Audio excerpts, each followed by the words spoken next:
You know what I have noticed is that a lot of women do not know what a God-fearing man is. They don't. I be like literally seeing y'all go under random people and celebrity pages claiming them to be God fearing, and they're not. So now you have identified a wolf in sheep clothing as a man who fears God. Now you just believe that every woman who look like they're being treated right on the internet has a God fearing man. And you don't know how to truly identify a person by their fruit. But the Bible tells us that we should test every spirit, including minds. Because when you go and ask God to reveal to you who this person is, the spirit has the spirit has to show you who they are. So test every spirit, but also you need to be in your Bible too, because the Bible tells you who a God-fearing man is. So let's go to 1 Timothy chapter 3 verse 2. We're going to start there. It says, now the overseer. So the overseer could be the pastor, could be your husband. Overseer is basically a person who supervises other people. Okay? Is to be reproached. Okay? Faithful to his wife. Temperate, self-control, respectable, hospitable. So this is someone who is friendly, who is welcoming, able to teach, not giving to drunkenness, not violent, but gentle, quarrelsome. So that's a man who's not argumentative.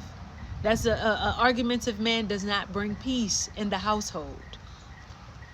Not a lover of money. You cannot serve two masters. Okay, he must manage his own family well and see that his children obey him. And he must do so in a manner worthy of full respect. It says, if anyone does not know how to manage his own family, how can they take care of God's church? He must not be a recent convert. Okay, so say for instance, you've been asking God for a husband. You're like, God, I want a husband. You've been believing God to give you a husband. But maybe the man that God has for you has recently just converted his life over. So he needs more time to be prepared and to be ready. Let God cook that man. Let that man cook. You do not want to take cookies out of the oven before they're done baking. You understand me? You want to let God fully prepare that person. You want to let them cookies be nice and crispy. Okay? Because if not, he may become conceited and fall under the same judgment as the devil. You guys are, when you're asking for a God-fearing man, you're asking for someone that you can go into ministry with, meaning you're going to be responsible for people's souls. People are going to come to you asking you questions, asking you how to handle certain things. Y'all have to be fully prepared for that. Fully prepared for that. So you got to allow God to cook him, and you got to allow God to cook you. Because what you don't want to do is be responsible for someone not following Jesus. You don't want to be responsible for that. You don't want to be responsible for people walking away from God. You want to bring people closer to God.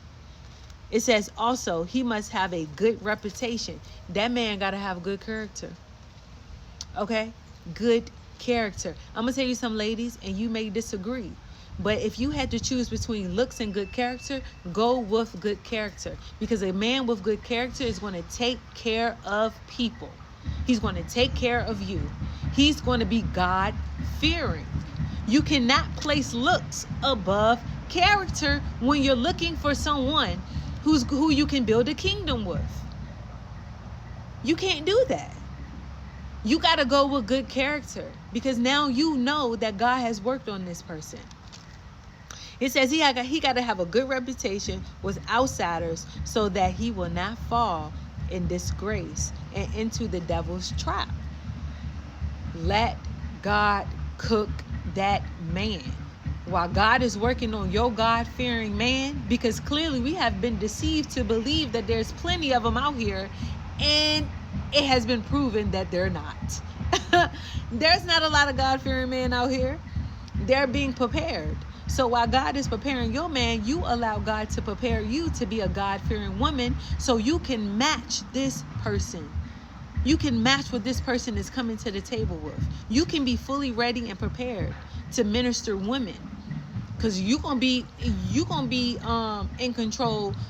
Well, not in control, but you will have authority over women that God has called you to minister with. So I want you to remember that. This is what a God-fearing man looks like. A man who is walking in self-control. Somebody who has a good, welcoming spirit, good character. All of these qualities that God is displaying to us. Is no reason why we should be deceived by people on the internet.